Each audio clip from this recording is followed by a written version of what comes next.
Hello everyone, I hope you all are doing well. मेरा नाम है प्रशांत सिंह और मैं स्वागत करता हूं आपका दक्षिणा ई क्लासरूम प्लेटफॉर्म पे। तो गाइस, आज हम देखने वाले हैं haloalkanes and haloarene का लेक्चर नंबर 9। लेक्चर नंबर 8 तक हमने कुछ नहीं देखा, बस इतना देखा कि SN1 SN2 क्या होते हैं, यानी कि न्यूक्लियोफिलिक सब्स्टिट्यूशन रिएक्शंस, एंड हमने E1 and E2 देखा, यानी कि एलिमिनेशन रिएक्शंस।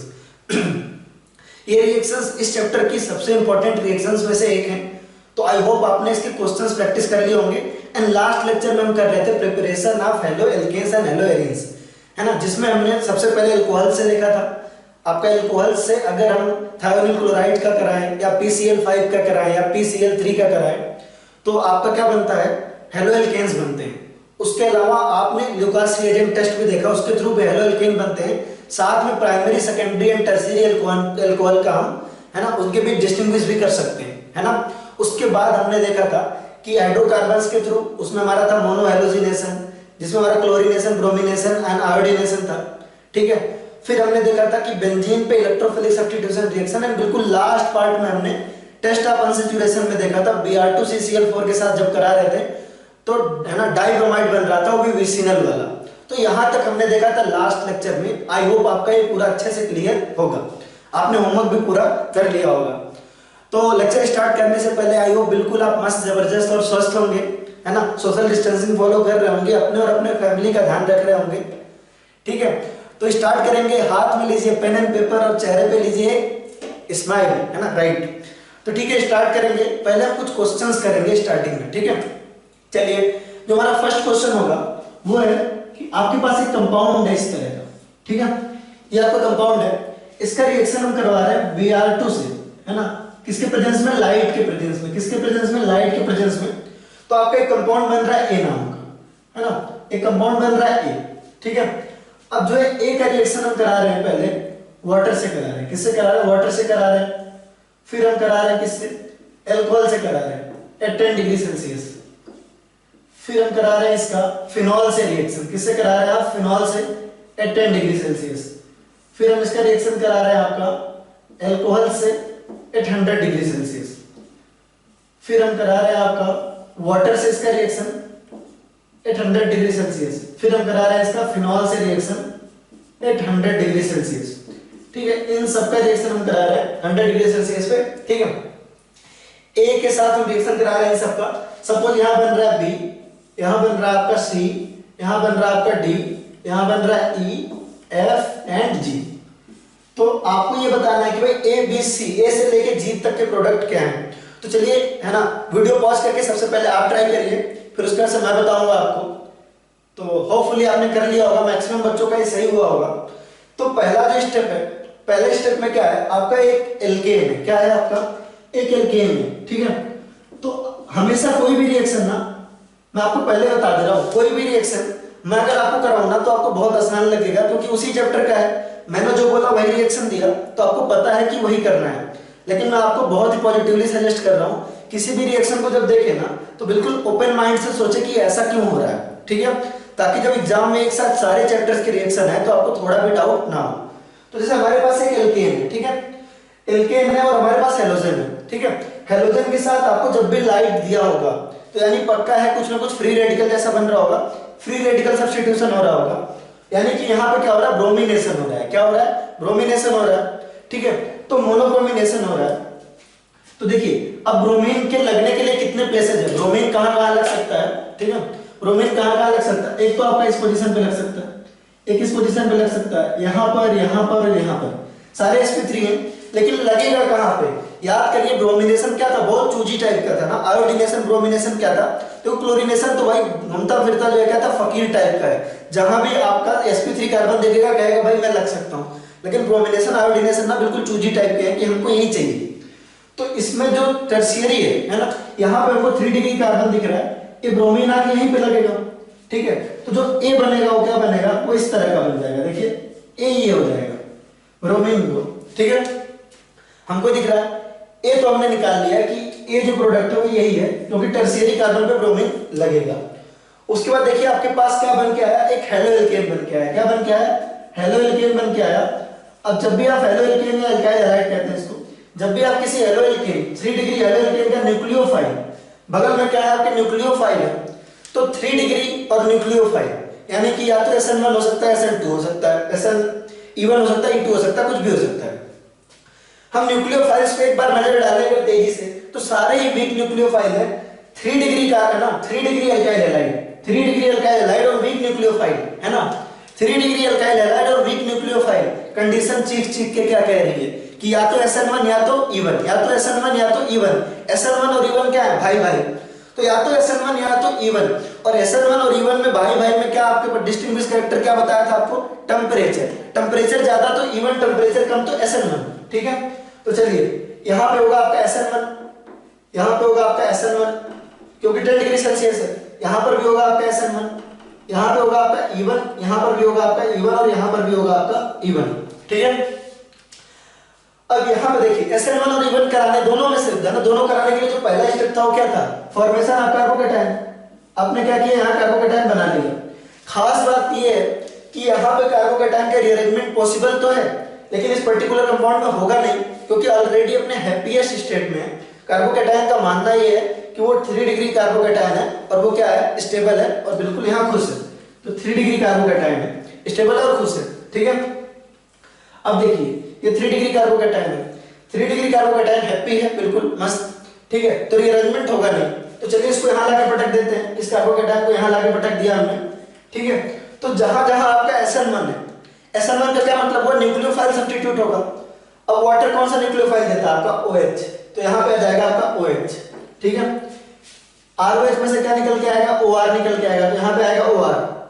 और PHOH में से क्या निकल के आएगा आपका OPH। OPH को आप ऐसे भी लिख सकते हैं चाहे तो, ठीक है, आपके ऊपर है, आप चाहो तो डायरेक्टली OPH भी लिखो, थोड़ा सा शॉर्टकट हो जाता है और क्या। जहां जहां इवन हो रहा है वहां वहां तो हमको सोचना नहीं है, सेम प्रोडक्ट आएगा, एलिमिनेशन होगा। तो यहां पे आपका कार्बोकैटायन, यहां पे आपका कार्बोकैटायन और उसके बगल में क्या है आपके पास, हाइड्रोजन है ना, यहां पे हाइड्रोजन, यहां पर भी हाइड्रोजन है, देखिए यहां से हाइड्रोजन निकल सकता है और यहां से निकल सकता है, और ये वाला तो बिल्कुल सेम है इसकी तरह। तो दोनों में से कहीं भी निकाल दीजिए, या तो यहां से निकालिए है ना, या तो यहां से निकालिए। तो अगर यहां से हाइड्रोजन निकला तो क्या बनेगा आपका, ये बन जाएगा, ठीक है। और अगर यहां से हाइड्रोजन निकला तो आपका क्या बन जाएगा, ये बन जाएगा, ठीक है। एलिमिनेशन के थ्रू आपके दो प्रोडक्ट मिले, यहाँ पे मेजर क्या होगा आपका, ये हो जाएगा है ना, मेजर ये हो जाएगा, ये हो जाएगा आपका सेटजेफ प्रोडक्ट, क्या हो जाएगा आपका सेटजेफ प्रोडक्ट, सेटजेफ प्रोडक्ट। और ये होगा आपका माइनर, तो ये क्या होगा आपका हॉफमैन प्रोडक्ट, क्या होगा। अच्छा एक चीज और बता दूं मैं आपको, खास बात ये है कि सेटजेफ और हॉफमैन का मतलब ये नहीं होता कि सेटजेफ का मतलब मेजर और हॉफमैन का मतलब माइनर, ठीक है। कुछ कुछ केसेस में हॉफमैन भी मेजर बनता है। सेटजेफ कहते हैं मोर स्टेबल एल्कीन को, याद रखिए मैं फिर से रिपीट कर रहा हूं, मोर स्टेबल एल्कीन जो होता है वो होता है सेटजेफ, मोर स्टेबल एल्कीन होता है सेटजेफ और लेस स्टेबल एल्कीन होता है आपका हॉफमैन, ठीक है। तो कई बार लेस स्टेबल है ना एल्कीन भी आपका मेजर प्रोडक्ट आता है, जिसे हम क्या कहते हैं आपका हॉफमैन कहते हैं। तो हॉफमैन भी कभी कभी मेजर हो सकता है, ठीक है। तो ऐसा कभी मत करिएगा कि कहीं यहाँ से पूछा मेजर प्रोडक्ट क्या होगा, इसका मतलब सेटजेफ पूछ रहा है ना, ठीक है। तो सेटजेफ का मतलब हुआ मोर स्टेबल एल्कीन और हॉफमैन का मतलब हुआ लेस स्टेबल एल्कीन। कभी कभी लेस स्टेबल एल्कीन भी आपका क्या होता है, मेजर प्रोडक्ट होता है, वो कभी ना कभी आपको एग्जांपल में हम कराएंगे, ठीक है। तो ये हो गया हमारा एक क्वेश्चन। अब दूसरा क्वेश्चन इसके बाद हम करते हैं, ठीक है। हमारे पास स्पेस तो नहीं है तो इसको हम मिटा लेते हैं जल्दी से यार, है ना, मिटाने में तो काफी टाइम चला जाता है ना। चलिए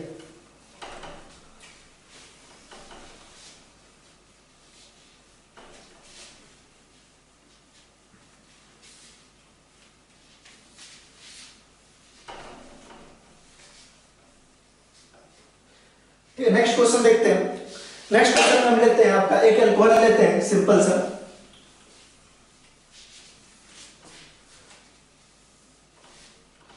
नेक्स्ट क्वेश्चन क्या कह रहा है आपका, नेक्स्ट क्वेश्चन हमारे पास एक अल्कोहल है ना।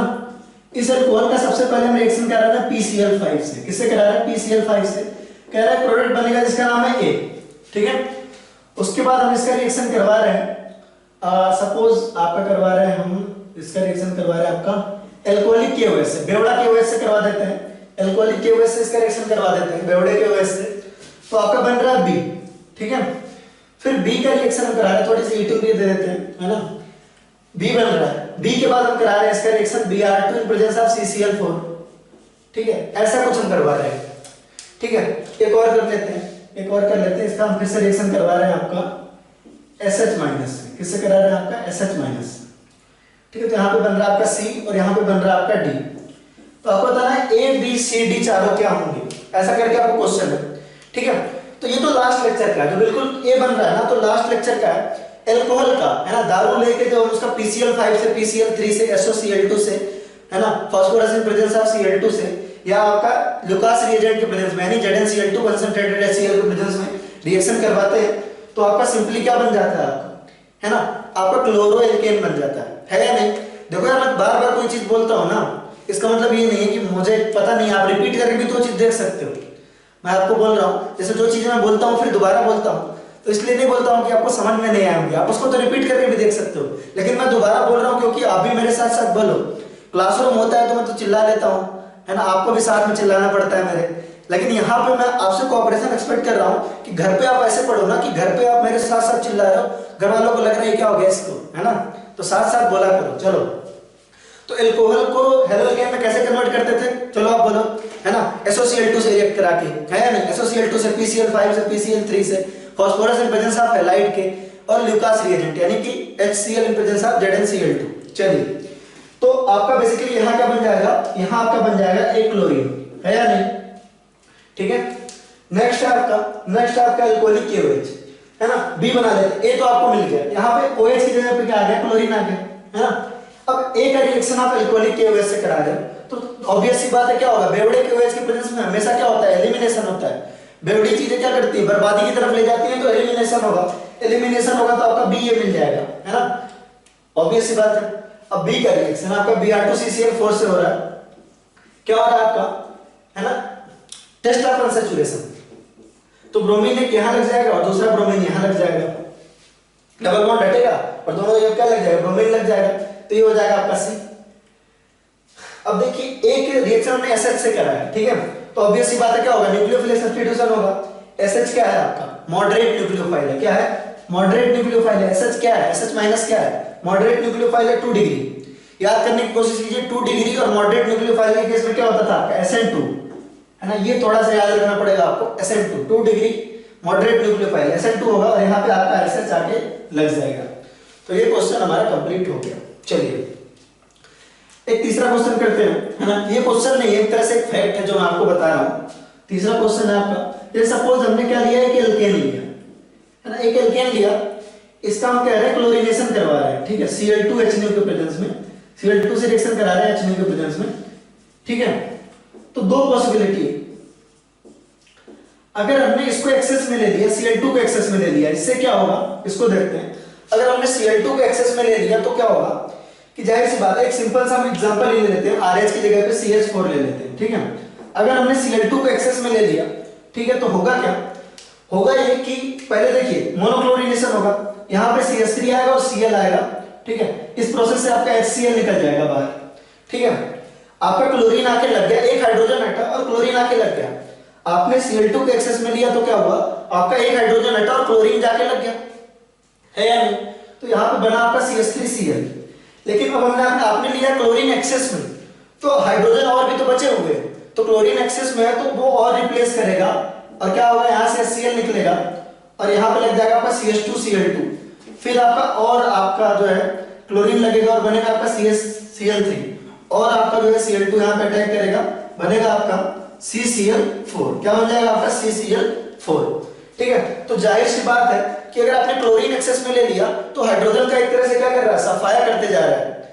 तो अगर आपको चाहिए कि आपका जो मोनोक्लोरिनेटेड प्रोडक्ट है, यानी कि आप किसी एल्केन की बात, इसको भी हम सिंपल लेने के लिए यहाँ पे CH4 ले लेते हैं, तो अगर आप चाहते हैं कि CH3Cl बने, यानी कि मोनो एल्केन बने, है ना, इसका मेजर बने, ठीक है, आप चाहते हैं कि इस रिएक्शन की एफिशिएंसी अच्छी हो, तो आपको Cl2 को एक्सेस में न लेकर के किसको एक्सेस में लेना पड़ेगा, एल्केन को एक्सेस में लेना पड़ेगा। और इस चीज को याद रखिएगा, एल्केन को एक्सेस में लेंगे अगर, तो ये वाला रिएक्शन क्या होगा आपका, परफेक्ट होगा, ये वाला आपका बहुत अच्छे एफिशिएंसी से बनेगा।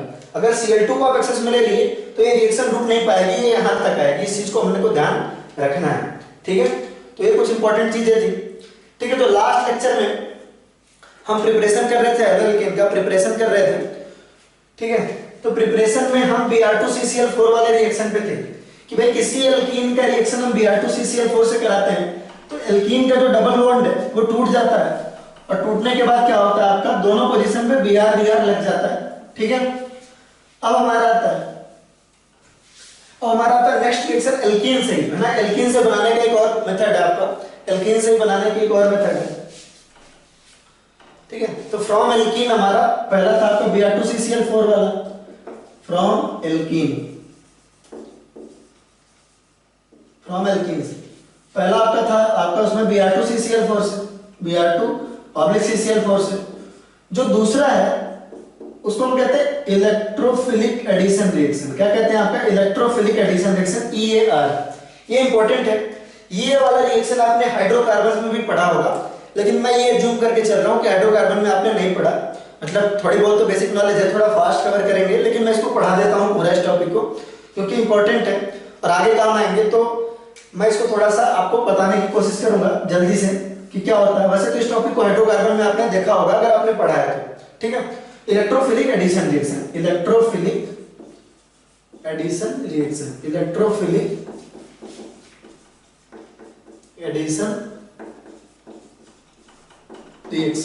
चलिए थोड़ा सा देखने की कोशिश करेंगे।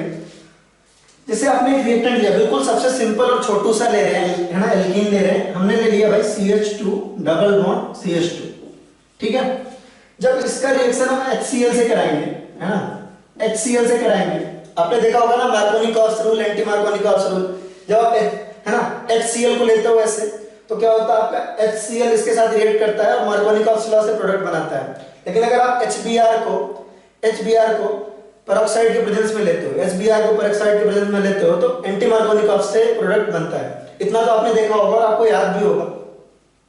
ठीक है, अगर आपने सब वर्ड नहीं सुने तो घबराइए मत, हम यहाँ पे देख लेंगे थोड़ा सा। ठीक है, तो जब आपका यहाँ पे आपका एक एल्कीन है, उसका रिएक्शन आपने कराया HCl से, तो हुआ आपका क्या, CH2 सिंगल बॉन्ड CH2। यहाँ जो डबल बॉन्ड हुआ वो ब्रेक हुआ और दोनों की वैलेंसी फ्री हुई। यहाँ पे आके हाइड्रोजन लगा और यहाँ पे आके क्या लगा आपका, क्लोरीन लग गया। ऐसा हुआ। ठीक है, अब ऐसा हुआ कैसे होगा इस चीज पे हम देखते हैं और पूरा डिटेल में देखते हैं। चलिए, तो इसका मैकेनिज्म देखते हैं, और इसका मैकेनिज्म इंपॉर्टेंट भी है। ठीक है, तो इसको थोड़ा कायदे से देखेंगे। हुआ क्या, आपके पास एक एल्कीन था CH2 डबल बॉन्ड CH2, ये आपका एल्कीन।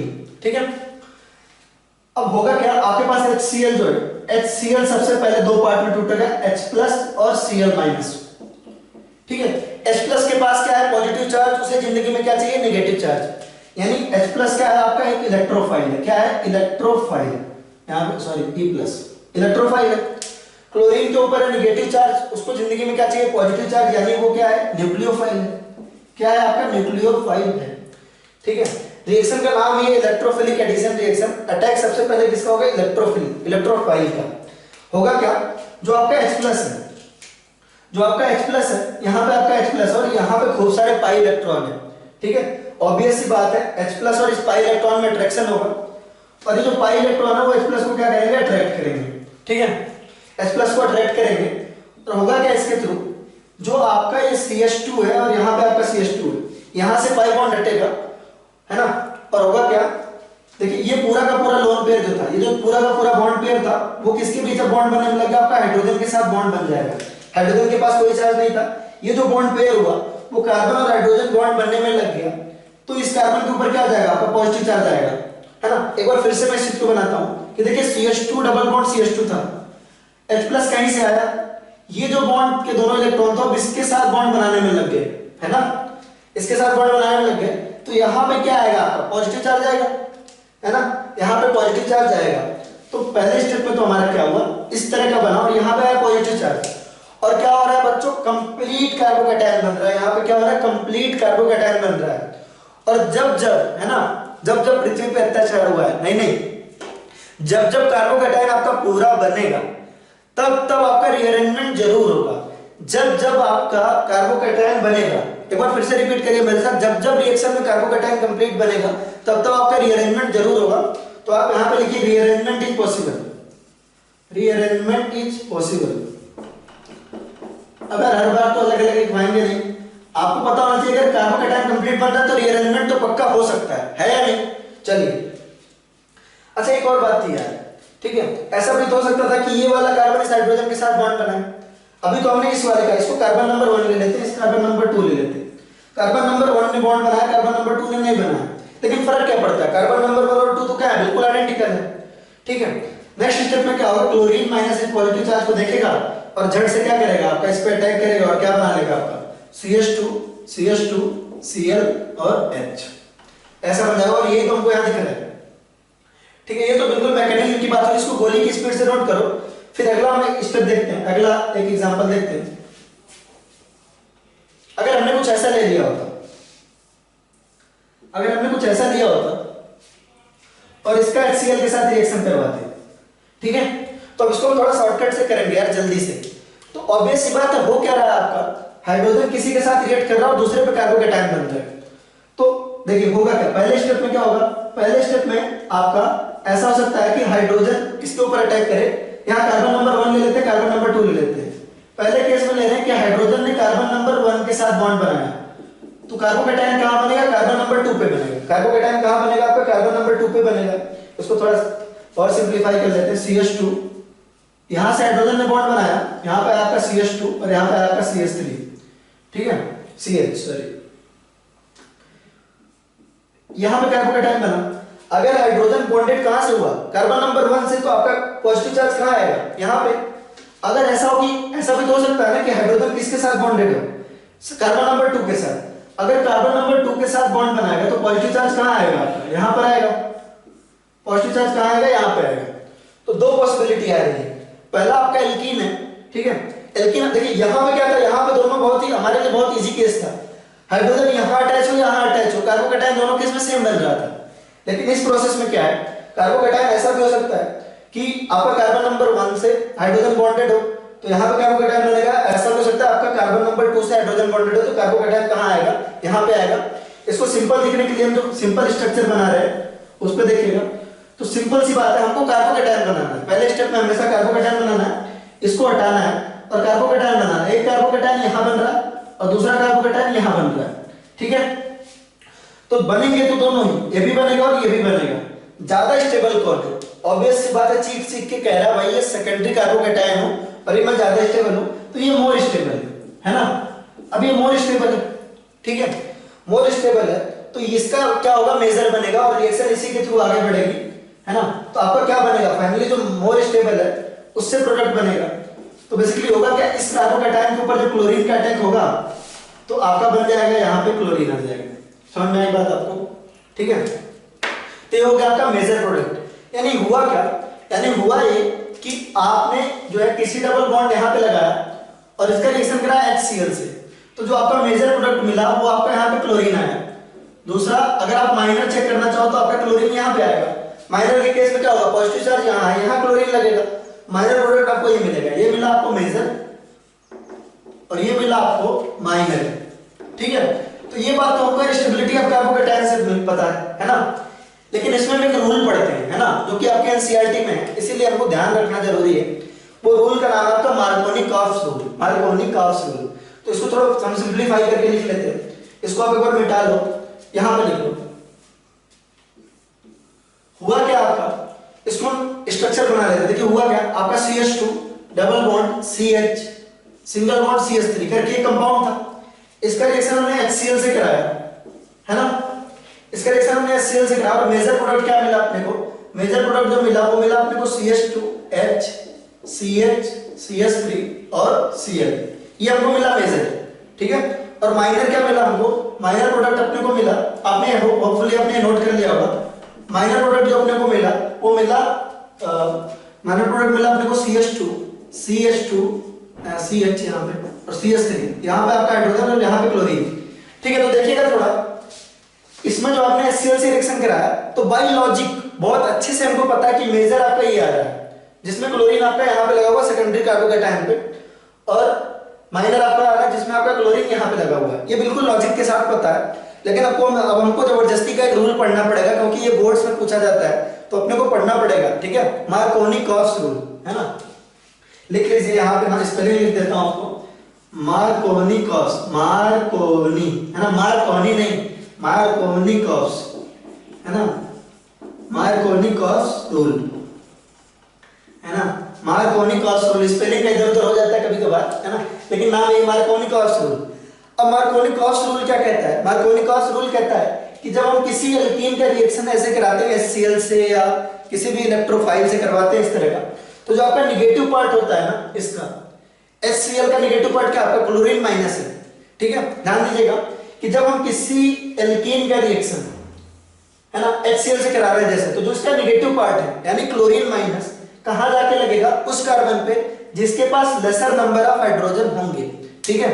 तो लिख सकते हैं आप चाहें तो, according to Markovnikov rule, according to Markovnikov rule in an electrophilic addition reaction, according to Markovnikov rule in an electrophilic addition reaction, the negative part of the addend मतलब जो ऐड हो रहा है ना, negative part of the addend will be attached to that carbon which have lesser number of hydrogen. I repeat, है ना, according to Markovnikov rule in an electrophilic addition reaction, negative part of addend will attach to that carbon which have lesser number of hydrogen. लेकिन अब Markovnikov-cost rule यार इतना जरूरत नहीं है, हमको पता है कार्बोकेटाइन यहाँ स्टेबल मिलता है तो क्लोरीन यहीं पे आएगा, ऑब्वियस सी बात है।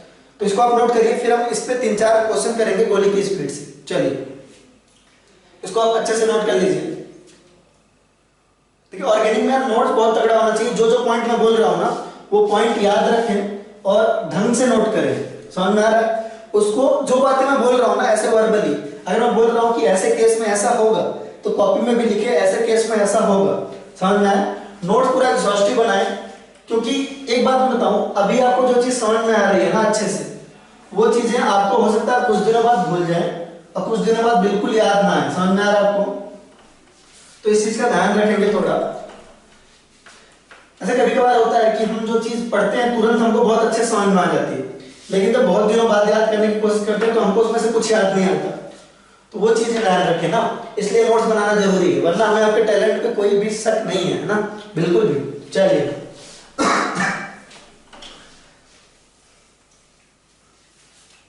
कुछ क्वेश्चंस करेंगे, ठीक है। तो यार मार्कोनी-कॉस्ट वगैरह आपके ऊपर, आप यूज करते हो कि नहीं? मेरे हिसाब से तो ना करो, डायरेक्टली कार्बोकेटाइन बना के करो, बहुत अच्छा होगा, वरना क्या प्रॉब्लम आएगी मैं आपको बताता हूँ। देखिए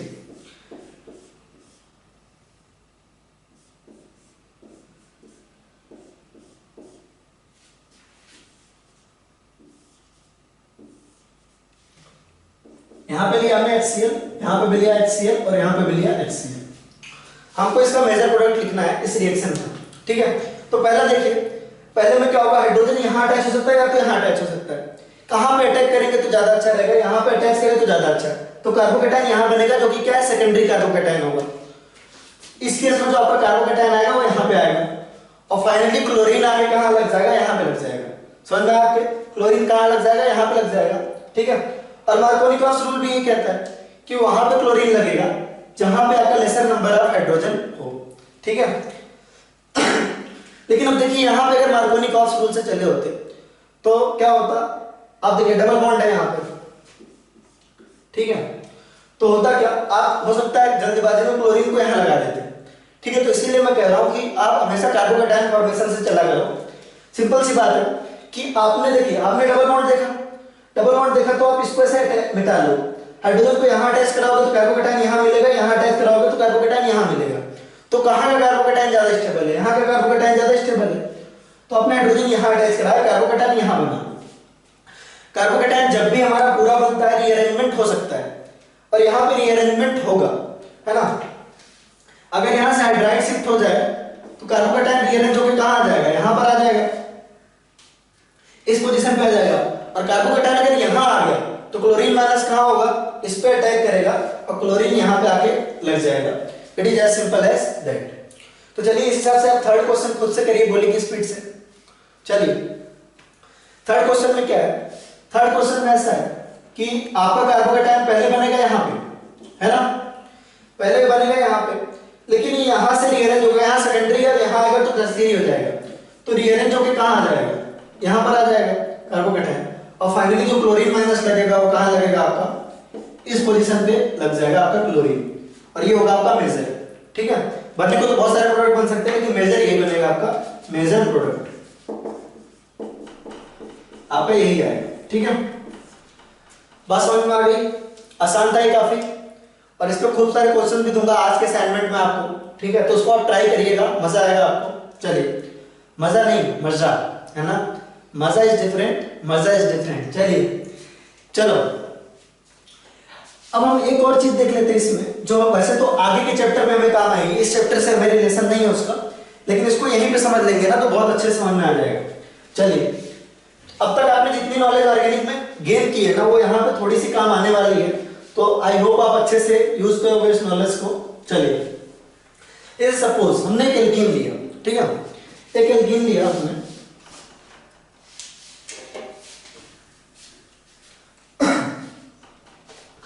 एक हमने एल्कीन लिया इस तरह का, ठीक है। अगर इसका रिएक्शन HCl से कराया तो क्या हुआ आपका, क्लोरीन आके यहाँ अटैच हो गया, क्लोरीन क्या हुआ यहाँ के अटैच हो, ठीक है। HCl से कराया, क्लोरीन आके यहाँ अटैच हो गया। लेकिन अगर इस तरह का कुछ रिएक्शन होता, देखिए H+H2O से होता, इसी का रिएक्शन H+H2O से होता, यानी सिंपली हाइड्रोलिसिस हो रही है, तो क्या होता, तो वही होता जो मंजूर खुदा होता, ऐसा नहीं। चलिए, होगा क्या, होगा H+ जो है वो किसी जगह पर अटैक करेगा, है ना, कहां अटैक करेगा, आपका इस पोजीशन पर अटैक करेगा, जिससे आपका कार्बोकेटायन यहां बने। कार्बोकेटायन तो एडिटिव ऐसे ही बन जाता जैसे लास्ट स्टेप तक बनता रहा, लेकिन पहले जो आपके पास न्यूक्लियोफाइल था वो क्लोरीन माइनस था। पहले न्यूक्लियोफाइल क्या था आपके पास, क्लोरीन माइनस, लेकिन अब न्यूक्लियोफाइल क्या है आपके पास, वाटर है, और वाटर कौन सा न्यूक्लियोफाइल देता है आपका, OH देता है, तो यहां पे आके लगेगा क्या, OH, यहां पे लगेगा क्या, OH, समझ में आया। तो ये हो गया आपका, इस चीज को थोड़ा समझे, ठीक है। H+ था तो H+ तो ऐसे ही लगा, लेकिन अभी हमारे पास न्यूक्लियोफाइल के फॉर्म में क्या है, वाटर है, तो वाटर अटैक किया और यहाँ पे क्या लगा आपका, OH लगा, और बना क्या हमको, एल्कोहल, क्या बना, एल्कोहल बना। तो एल्कोहल की प्रिपरेशन की भी एक बहुत अच्छी टेक्निक है आपका इलेक्ट्रोफिलिक एडिशन रिएक्शन, ठीक है। जब हम एल्कोहल का प्रिपरेशन कर रहे होंगे तो इस रिएक्शन को थोड़ा फास्ट कर लेंगे, है ना, तब आपको अच्छे से मैकेनिज्म भी पता होगा। तो इसी तरह से ऑर्गेनिक में इस चीज का बहुत है कि आपने पिछला कैसे कवर किया है, तो आगे के पोर्शन घटते जाते हैं, है ना, आगे के पोर्शन में बहुत छोटा करते जाऊंगा, बहुत छोटा करते जाऊंगा, और बहुत इंटरेस्टिंग हो जाएगा, आपको तुरंत तुरंत देख के समझ में आ जाएगा। एक चैप्टर में थोड़ा पेशेंस अपने को रखना पड़ेगा। चलिए, तो ये आसान था, ठीक है। इसके अलावा एक रिएक्शन और है जो आपके एनसीईआरटी में दी हुई है ना, वो करना जरूरी है। वैसे तो उस रिएक्शन को पूरी तरह से हम कहां पढ़ाते हैं, एमाइंस में पढ़ाते हैं। नाइट्रोजन कंटेनिंग कंपाउंड जब पढ़ाएंगे एमाइंस में, तो वहां डिटेल में मैकेनिज्म डिस्कस करेंगे, मैं खुद डिस्कस करूंगा उस चीज को, वो आगे होने वाली है। लेकिन चूंकि एनसीईआरटी में दिया है तो एक बार हम लिख लेते हैं, अच्छे से डिस्कस हम बाद में करेंगे। वो है आपका सैंड-मेयर्स रिएक्शन। क्या है आपका, सैंड-मेयर्स रिएक्शन। सैंड-मेयर्स रिएक्शन में क्या होता है, इसको थोड़ा सा समझने की कोशिश करेंगे शॉर्टकट में, बाकी आपका डिटेल में इसको हम तभी डिस्कस करेंगे जब आपका चैप्टर आएगा। सैंड-मेयर रिएक्शन में एक्चुअली आपके पास एक सॉल्ट होता है। कौन सा सॉल्ट होता है आपका, N2+ और Cl-। यार N2+ को देख के कुछ याद आ रहा है क्या आपको, N2+ देख के कुछ याद आ रहा है आपको, ये क्या है, बहुत अच्छा लिविंग ग्रुप है, ठीक है। तो N2+ और Cl- करके एक सॉल्ट होता है, इसको बोलते हैं बेंजीन डाइएजोनियम सॉल्ट। क्या बोलते हैं, benzene diazonium salt, benzene diazonium salt, ऐसा करके आपका सॉल्ट है बेंजीन डाइएजोनियम सॉल्ट। इस कंपाउंड की अगर बात करें, इस कंपाउंड को तो इसको बोलते हैं बेंजीन डाइएजोनियम क्लोराइड, है ना। क्लास आपका बेंजीन डाइएजोनियम सॉल्ट और नाम है इस कंपाउंड का बेंजीन डाइएजोनियम क्लोराइड। अगर इसका रिएक्शन आप CuH2 से कराओ, Cu2H2 से, है ना, Cu2H2 से, अब Cu2H2 है यानी है ना, आपका कॉपर का क्लोराइड है, X की वैल्यू हो सकती है आपका क्लोरीन या ब्रोमीन। अगर आपको क्लोरीन बनाना, क्लोरोबेंजीन बनाना तो क्लोरीन लगाइए, अगर आपको ब्रोमोबेंजीन बनाना तो आप ब्रोमीन लगाइए। तो होगा क्या, आपका यहाँ पे X सब्स्टिट्यूट हो जाएगा, सब कुछ हटेगा और क्या लग जाएगा X, और X की वैल्यू क्या हो सकती है, Cl या Br। तो ऑब्वियस सी बात है, अगर अपने को क्लोरोबेंजीन बनाना है तो अपने को क्या करना पड़ेगा, बेंजीन डाइएजोनियम सॉल्ट लेना पड़ेगा। हमने यहाँ पे लिया बेंजीन डाइएजोनियम सॉल्ट, ठीक है। इसका रिएक्शन हमने कराया किससे, Cu2Cl2 से कराया, ठीक है, क्लोरोबेंजीन बना रहे हैं। तो यहाँ पे आगे क्या हुआ, क्लोरीन सब्स्टिट्यूट हो गया, क्लोरीन इस पोजीशन पे आके लग गया। अगर ब्रोमीन लगाना होता तो हम लेते Cu2Br2, ठीक है। वैसे तो डिटेल में मैं इस रिएक्शन को आपको बाद में पढ़ाऊंगा, है ना, लेकिन सोच के देखिए इस रिएक्शन में हुआ क्या होगा। अगर मैं आपको अभी के नॉलेज के हिसाब से सोचने की बोलूं तो ऑब्वियस सी बात है, जो आपका देखिए ऐसा नहीं कि सोच नहीं सकते, चलिए सोचते हैं, ठीक है ना, सोचना तो बहुत आसान है ना। देखिए हुआ क्या, आपके पास यहाँ पे N2+ और Cl- है, ठीक है। N2 प्लस और Cl माइनस है। आपको क्या पता है N2 प्लस बहुत अच्छा लिविंग ग्रुप है, आपको बताया था one of the best leaving group of the world. तो भाई लिविंग ग्रुप का काम क्या होता है ना, चलिए बताइए लिविंग ग्रुप का काम क्या होता है। लिविंग ग्रुप आते ही किस लिए, जाने के लिए। तो ऑब्वियस सी बात है इसकी जाने की इच्छा बहुत तेज है, यहां से लोन पेयर लेगा और निकलेगा। ऐसे केस में यहाँ पे देखिए पॉजिटिव चार्ज आ रहा है, जो कि पॉजिटिव चार्ज बहुत कम स्टेबल है ना, बहुत कम स्टेबल है पॉजिटिव चार्ज, क्योंकि दोनों के दोनों इलेक्ट्रॉन लेके जा रहा है, क्योंकि वो लिविंग ग्रुप भी बहुत अच्छा है ना, लिविंग ग्रुप भी बहुत अच्छा है। तो यहाँ पे क्या आ रहा है, पॉजिटिव चार्ज आ रहा है ना, और पॉजिटिव चार्ज आना नहीं चाहिए। आगे मैं आपको पढ़ाऊंगा कि भाई आपके इस तरह के कंपाउंड जो है न्यूक्लियोफिलिक सब्स्टिट्यूशन रिएक्शन इतने आसानी से दे नहीं पाते, लेकिन ऐसा कुछ करते हैं जिससे हमारा न्यूक्लियोफिलिक सब्स्टिट्यूशन हो जाए। तो हुआ क्या, ये दोनों इलेक्ट्रॉन लेके उड़ गया है ना, तो यहाँ पर कार्बोकैटायन अगर बन गया तो वो कार्बोकैटायन बहुत कम स्टेबल होगा, क्योंकि ये कार्बन क्या है आपका sp2 हाइब्रिडाइज्ड है। तो आपका क्या होगा, जो क्लोरीन होगा वो डायरेक्टली क्या करेगा, यहाँ अटैच होगा, ठीक है, और क्लोरीन क्लोरोबेंजीन बन जाएगा, ठीक है। अभी के लिए फिलहाल अगर आप उसको भूल जाए ना तो भी कोई दिक्कत नहीं है, क्योंकि इस चैप्टर की रिएक्शन नहीं है, सेंड मेयर्स रिएक्शन हम आपको एमाइंस वाले चैप्टर में नाइट्रोजन कंटेनिंग कंपाउंड में बहुत अच्छे से समझाएंगे। वहां पे इसका बहुत सारा यूज है और खूब भर भर के यूज है, तो वहां पे हम इसको डिटेल में देखेंगे। उसके अलावा अगर आपको यहाँ पे देखना क्लोरीन और ब्रोमीन बनाना है, तो हमने ये किया। अगर अपने को आयोडो बनाना होता तो किससे हम कराते हैं, सिंपली KI से कराते। किससे कराते हैं, पोटेशियम आयोडाइड से, पोटेशियम आयोडाइड से कराते। यहाँ पे आपका क्या बन जाता, आयोडीन बन जाता, आयोडोबेंजीन बन जाता। तो अभी आप इसको नोट करने के लिए तो कर लीजिए, डिटेल में आपको इसको आपको एमाइंस चैप्टर में हम पढ़ाएंगे, ठीक है। तो ये हो गया। अच्छा, आपको नहीं लग रहा है कि हर जगह क्लोरीन और ब्रोमीन तो बहुत आसानी से बन जा रहा है ना, क्लोरीन और ब्रोमीन तो बहुत आसानी से बन जा रहा है। आयोडीन और जो है आपका फ्लोरो कंपाउंड बनाने में बहुत दिक्कत हो रही है, आयोडो कंपाउंड और फ्लोरो कंपाउंड बनाने में बहुत दिक्कत हो रही है, ये मुझे भी फील हो रहा है ना। तो ये ऐसा इसलिए होता है, देखिए कहते भाई अति किसी भी चीज की अच्छी नहीं होती है ना। अब देखो अति किस मामले में कह रहा हूं कि फ्लोरीन बहुत ज्यादा रिएक्टिव है, वो जिसके साथ रिएक्शन करता है रिएक्शन तहस नहस कर देता है ना, रिएक्शन तहस नहस कर देता है, इसलिए जो है वो रिएक्शन नहीं हो पाती। यानी फ्लोरो है ना, फ्लोरीन के कंपाउंड बनाना बहुत डिफिकल्ट हो जाता है। अगर आपको हेलो एल्केन बनाना है, फ्लोरो एल्केन बनाना है, तो डिफिकल्ट क्यों हो जाता है, क्योंकि फ्लोरीन बहुत ज्यादा रिएक्टिव है। ये सारी चीजें ना जब मैं बोल रहा हूँ ना, इसको लिखते भी चलिए, है ना, इसको लिखेंगे तो आपको नोट्स आपका पढ़ने में बहुत मजा आएगा। चलिए मजा, चलिए तो देखिए हुआ क्या कि आपका फ्लोरीन बहुत ज्यादा रिएक्टिव है, तो अगर वो बहुत ज्यादा रिएक्टिव होता है तो कंपाउंड्स के साथ जब होता है वो रिएक्शन कंट्रोल नहीं हो पाती, तो फ्लोरो एल्केन बनाने में बहुत दिक्कत होती है। और आयोडीन के साथ पंगा क्या है, आयोडीन बहुत कम रिएक्टिव है, तो ज्यादा कोई भी चीज अच्छा नहीं है। बहुत ज्यादा रिएक्टिव आपका फ्लोरीन है तो वो अच्छा नहीं है, आयोडीन आपका बहुत कम रिएक्टिव हो तो वो भी अच्छा नहीं है, कार्बन आयोडीन का बॉन्ड बहुत ज्यादा वीक होता है। तो यार ये सब बहुत पंगे हैं, ठीक है। यानी आयोडीन और फ्लोरीन बनाने में बहुत दिक्कत है ना, लेकिन क्लोरीन और ब्रोमीन आसानी से बन जाते हैं। तो अब भाई ऐसा तो है नहीं कि हमको फ्लोरीन और आयोडीन के कंपाउंड बनाने नहीं, सॉरी फ्लोरीन और आयोडीन के कंपाउंड बनाने तो नहीं, ऐसा तो है नहीं, उसको भी बनाने। हम आसानी से क्या मिल रहा है, आसानी से हमको मिल रहा है क्लोरीन और ब्रोमीन के कंपाउंड, आसानी से हमको क्या मिल रहा है, क्लोरीन और ब्रोमीन के कंपाउंड। यहाँ पे लिख लेते हैं X, है ना, जो आपका क्लोरीन और ब्रोमीन है ये हमको बहुत आसानी से मिल जाएगा, है ना। X हेलोजन है जो क्लोरीन और ब्रोमीन है, और हमको बनाना क्या, आयोडीन और फ्लोरीन। तो हमारे पास समस्या है आयोडीन और फ्लोरीन के कंपाउंड बनाने के लिए, तो उसको हम कैसे प्रिपेयर करते हैं, जनरली हम क्या करते हैं, क्लोरीन और ब्रोमीन के कंपाउंड बना लेते हैं और वहां से फिर हम हेलोजन एक्सचेंज करवाते हैं। हेलोजन एक्सचेंज का मतलब क्या हुआ, क्लोरीन हटाया ब्रोमीन लगाया, ब्रोमीन हटाया आयोडीन लगाया, ब्रोमीन हटाया फ्लोरीन लगाया। हेलोजन एक्सचेंज नाम से ही स्पष्ट है कि आपका क्या है, हेलोजन का एक्सचेंज हो जाए। तो अगला जो प्रिपरेशन मेथड है वो और वेरी इंपॉर्टेंट, बोर्ड पर्पस के लिए तो ये दोनों रिएक्शन अल्टीमेट इंपॉर्टेंट है ना। दो रिएक्शन है हेलोजन एक्सचेंज में, एक फिंकेलस्टीन और दूसरा स्वार्ट्ज, ये दोनों अल्टीमेट इंपॉर्टेंट है बोर्ड के लिए, है ना। नीट के लिए तो जो पढ़ा रहे हैं सब इंपॉर्टेंट है। तो देखिए आपका है halogen exchange, halogen exchange reactions, halogen exchange reactions, ठीक है। तो halogen reaction, halogen exchange reaction total दो होती है। पहला होता है आपका फिंकेलस्टीन, है ना, पहला होता है आपका फिंकेलस्टीन, फिंकेलस्टीन रिएक्शन,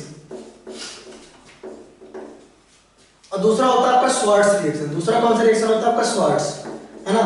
ये दोनों रिएक्शन बहुत इंपॉर्टेंट है बोर्ड्स के लिए, इनफैक्ट हमारे टाइम पे जेई मेंस में, है ना, आईआईटी जेई मेंस में आपका ये श्वार्ट्ज रिएक्शन वाला क्वेश्चन मेंस में आया था, ठीक है। मेंस में बहुत इजी सा क्वेश्चन था। तो पहला फिंकेल्स्टीन, दूसरा श्वार्ट्ज, ठीक है। अब ये ध्यान रखना है कि, है ना, श्वार्ट्ज रिएक्शन यूज होता है फ्लोराइड्स बनाने में, है ना, फ्लोरोएल्केन बनाने में। किसमें? फ्लोरोएल्केन बनाने में, ठीक है। और फिंकेल्स्टीन यूज होता है आपका आयोडोएल्केन बनाने में। किसमें होता है आपका? आयोडोएल्केन बनाने में। फ्लोरीन और आयोडीन बनाने में हमें दिक्कत हो रही थी, है ना। फिंकेल्स्टीन का यूज करके हम आयोडोएल्केन बनाते हैं और श्वार्ट्ज का यूज करके हम क्या बनाते हैं? फ्लोरोएल्केन बनाते हैं। तो हमारे टाइम पे जो क्वेश्चन था वो कह रहा था कि भाई एल्काइल फ्लोराइड्स यानी fluoroalkane can be best prepared by, तो आपके पास ऑप्शन में श्वार्ट्ज था। तो ये डायरेक्ट ऐसे क्वेश्चन आया था, इतना आसान हलवा सा क्वेश्चन था। चलिए, तो अब अगर इसको याद करना है, ठीक है, वैसे तो बड़ा ही है ना, ऐसे ही टेक्निक है याद करने के लिए। कभी कंफ्यूजन हो तो याद रखना कि जो फिंकेल्स्टीन ना F से मिलता जुलता है तो उसका नहीं है ना, दूसरे का है। F से फिंकेल्स्टीन, तो जो फिंकेल्स्टीन मतलब क्रॉस है बेसिकली, है ना। F से फिंकेल्स्टीन और F से फ्लोरो, तो फ्लोरो किस में आ रहा है? श्वार्ट्ज में आ रहा है, ठीक है। तो उल्टा है, इसमें एक्सचेंज हो रहा है ना, नाम में ही हेलोजन एक्सचेंज, ध्यान रखो यहाँ पे हेलोजन एक्सचेंज, एक्सचेंज नाम में हेलोजन एक्सचेंज रिएक्शन है। तो F का नाम भी तो एक्सचेंज होगा, इसके पास F था तो F इसके पास नहीं, एक्सचेंज हो गया, है ना। फ्लोरीन इसके पास है, ठीक है। याद रखें, ये सिर्फ याद रखने के लिए ऐसी है ना। कुछ लोगों को लग रहा है घटिया टेक्निक है ना, तो खुद याद करो, बस बातों को याद रखना। चलिए, ठीक है, घटिया टेक्निक है क्या? नहीं। चलिए, फिंकेल्स्टीन से आपका क्या बनता है? ध्यान रखें इस चीज को, जैसे भी याद करना है करिए, वो आपके ऊपर है। फिंकेल्स्टीन से क्या बन रहा है? आयोडोएल्केन। क्या बन रहा है आपका? आयोडोएल्केन। और श्वार्ट्ज से क्या बन रहा है? फ्लोरोएल्केन।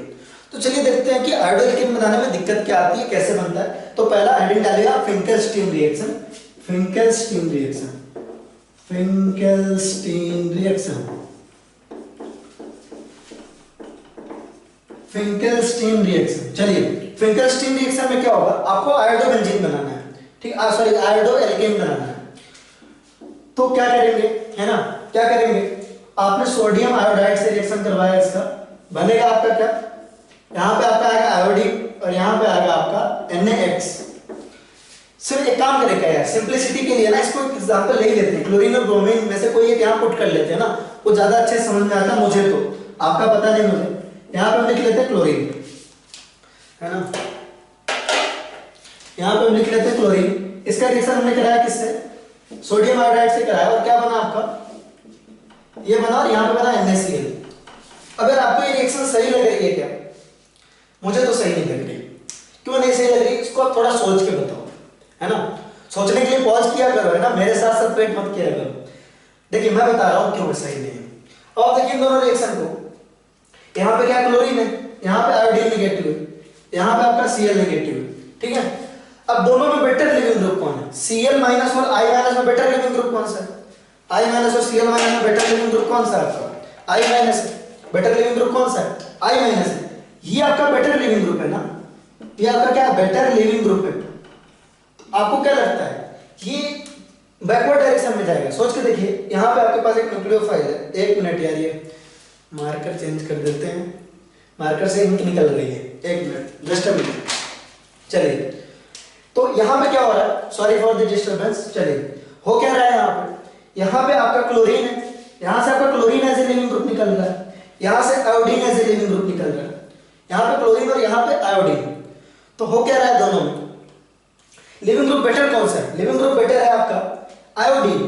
तो मुझे तो पर्सनली सेटिस्फैक्शन नहीं है इस चीज का कि ये रिएक्शन आगे जाएगी, मुझे तो लग रहा है उल्टा और पीछे जाएगी। सोच के देखो, आपने क्लोरो एल्केन में NaI डाला, आपका ये बन जाएगा, बनने को तो मान लीजिए बन गया, लेकिन ये तुरंत बैकवर्ड डायरेक्शन में जाएगा, क्योंकि दोनों में बेटर लिविंग ग्रुप कौन सा है? आपका आयोडीन है। आयोडीन तो कार्बन के साथ रहना ही नहीं चाहता। क्लोरीन और कार्बन क्लोरीन बॉन्ड जो है और कार्बन आयोडीन जो बॉन्ड है, उसमें ज्यादा स्ट्रॉन्ग बॉन्ड कौन सा है? कार्बन क्लोरीन वाला है। लिविंग ग्रुप ये बेटर है, ये साथ में नहीं रहना चाहेगा, तो ये रिएक्शन बैकवर्ड आएगी। तो मैं पर्सनली तो सेटिस्फाइड नहीं हूं कि ऐसा बनेगा, और ऑब्वियस सी बात है ऐसा नहीं बनेगा। तो होगा क्या? ये रिएक्शन करवाएंगे कैसे, है ना? ये रिएक्शन इसीलिए हम करवाते हैं ड्राई एसीटोन में करवाते हैं। किससे कराते हैं? ड्राई एसीटोन में। अब जो एसीटोन होता है ना, एसीटोन जो होता है ना, सॉरी एसीटोन में, तो एसीटोन जो होता है वो क्या होता है आपका, उसमें जैसे ही NaCl बनेगा, NaCl या NaBr, ध्यान रखेंगे, ये बहुत इंपॉर्टेंट पॉइंट है। हम चाहते हैं कि भाई कि तो क्लोरीन से, क्लोरीन यहां से हटा, आयोडीन अटैच हुआ, क्लोरीन यहां से हटा, आयोडीन अटैच हुआ, ठीक है। तो आयोडीन यहां आ गया, ठीक है। तो होगा क्या कि आयोडीन बैकवर्ड डायरेक्शन में चला जाएगा क्योंकि अच्छा लिविंग ग्रुप है। हम चाहते हैं कि ये पीछे ना जाए, तो हम करेंगे क्या, हम इस रिएक्शन को इरिवर्सिबल बनाने के लिए क्या करेंगे, एक सॉल्वेंट लेंगे एसीटोन। अब एसीटोन लेने का क्या फायदा हुआ, एसीटोन लेने से फायदा ये हुआ कि एसीटोन में NaCl और NaBr जो हम ले रहे हैं ना, जो इधर बन रहा है, दोनों क्या फॉर्म करते हैं, प्रेसिपिटेट फॉर्म करते हैं। क्या करते हैं आपका, प्रेसिपिटेट बना लेते हैं, ठीक है। यानी कि NaCl और NaBr जैसे ही एसीटोन में आ रहे हैं वो प्रेसिपिटेट बना ले रहे हैं, और प्रेसिपिटेट बनाने से क्या होता है, रिएक्शन से बाहर हो जाते हैं। प्रेसिपिटेट बना लेते हैं, वो रिएक्शन से बाहर हो जाते हैं, या तो हम उन्हें बाहर निकाल लेते हैं। तो बेसिकली क्या हुआ, आयोडीन बाहर जाना तो चाहता है बट वो जा नहीं सकता क्योंकि क्लोरीन अब यहां से आ नहीं सकता। समझ में आया? तो ये जुगाड़ है ना, इंडियंस है हम, हमें जुगाड़ में आ गए, वैसे तो दूसरे किसी कंट्री के लोगों ने बनाया होगा, मतलब आई गेस। चलिए तो देखिए क्या हुआ, आयोडीन यहां से निकलना तो चाहता है लेकिन अब यहां से इसको क्लोरीन मिलेगा नहीं क्योंकि ये प्रेसिपिटेट बना लिया किसमें, एसीटोन में, NaCl और NaBr में। समझ में आया? तो इस तरीके से रिएक्शन होगा। तो बेसिकली हुआ क्या, यानी कि अब ये चीज फिजिबल है। तो इस प्रोसेस में हुआ क्या, आपका जो क्लोरीन है ना, इसको थोड़ा सा साफ सुथरा इधर लिखते हैं। आपका क्लोरीन हट रहा है, आयोडीन रिप्लेस हो रहा है, और यहां पे आया आयोडीन। तो एक हेलो एल्केन था, एक आपका न्यूक्लियोफाइल था, है ना, ये न्यूक्लियोफाइल ही तो है। एक इस मैकेनिज्म से होता है जनरली, ये होता है आपका SN2 मैकेनिज्म से। कैसे होता है आपका, SN2 मैकेनिज्म से, ठीक है। आप इसको नोट करिए, फिर इस पे एक क्वेश्चन करेंगे हम अच्छा सा, ठीक है। आप इसको नोट करिए।